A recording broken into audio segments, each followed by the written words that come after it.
bo'lgan imkon cheklangan talabalarimiz uchun ya'ni o'quv darslarini birinchi qavatga asosan biz ko'chirganmiz. Yana shuni aytishim mumkinki, bizda rektorimiz tomonidan Inkorlab laboratoriyasi, inklyuziv ta'lim laboratoriyasi yo'lga qo'yib berildi. Bu yo'lga qo'yishdan maqsad pedagogik amaliyotlarni ham o'sha yerda o'tash.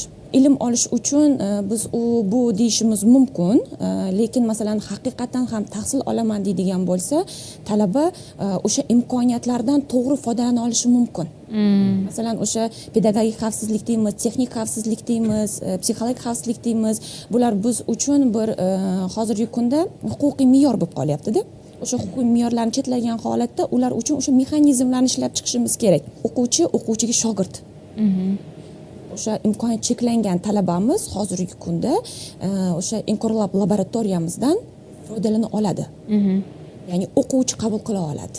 Uzr, bu yerda o'sha oliy ta'limdagi ustozni mas'uliyati nogironligi bo'lgan shaxsga mehr muhabbatda bo'lish kerak-da. Siz aytayotgan joyda nima uchun?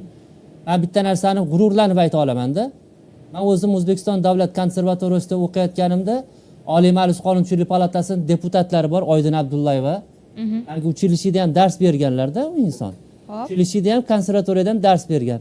Va o'sha inson o'zlari shaxsan meni oldimga kelib, Bahodirjon, keling bir-birimizga ustozlik qilaylik. Siz menga brail yozuvidagi darslikni o'rgating, men sizga buni o'rgataman deb. Bilasizmi bu nimaga olib kelgan? Men ularga brail yozuvini o'rgatganman-da Oydin opaga. Oydin opa o'shani 3 oyda o'zlashtirdilar. Va oxiri o'zim o'rgatgan narsamni men bir tekshirish maqsadida boshqa darslikni Oydin opaga beryapman-da, yozib keldim deb. Oydin opa o'shani o'rgandilar-da, o'zimga ikkini qo'ydilar.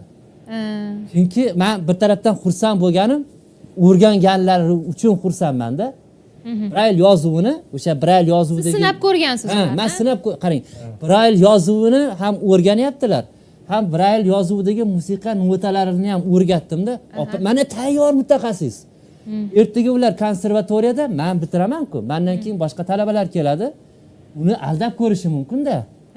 Bu tayyor mutaxassis. Mana nima qilish kerak? Hozir endi bitta misol sifatida o'sha o'qituvchini nimasi, fidoyiligi nimasi bo'ldi, lekin o'zi oliy ta'lim tizimida boya shu narsani aytmoqchi edim men.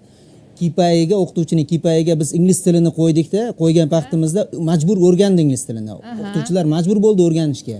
Xuddi shuningdek surda tarjimonlik, tiflopedagogika, brail yozuv alifbolar